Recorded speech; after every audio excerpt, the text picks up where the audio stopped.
On sous-estime énormément l'impact de la sexualité dans le couple. Pas forcément la fréquence, mais la satisfaction sexuelle. Quand elle est présente, elle est presque invisible, et quand elle disparaît, elle prend toute la place. C'est d'ailleurs l'une des causes premières de consultation en thérapie de couple. Pas forcément parce qu'il n'y a plus d'amour, mais parce qu'il y a une différence de désir. Et c'est là que beaucoup de couples se retrouvent bloqués. Parce qu'on a une idée implicite du désir qui est fausse, très souvent. On pense que le désir, c'est quelque chose qui doit apparaître comme ça, spontanément, un peu comme une évidence, un truc qui nous tombe dessus. Mais en réalité, il existe deux façons d'entrer dans le désir. Oui, le désir spontané et le désir qui émerge lorsque l'on crée les conditions favorables. Ça veut dire quoi concrètement ? Ça veut dire que de ne pas avoir envie au départ, ça ne veut pas dire que l'on n'aura pas envie du tout.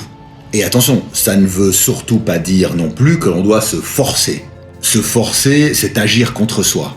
Mais créer les conditions du désir, c'est s'ouvrir à une expérience. C'est permettre l'émergence du désir.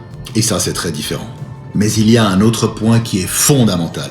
La recherche en psychologie conjugale montre que l'une des variables les plus puissantes de la satisfaction sexuelle, c'est la qualité de la communication sexuelle.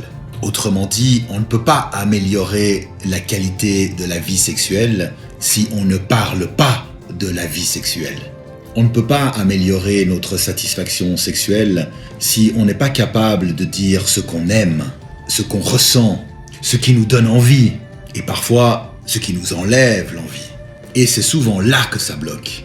Parce que dire ces choses, c'est délicat. Ça touche à l'intime, ça peut toucher à l'ego. Mais sans ça, il n'y a pas d'ajustement possible.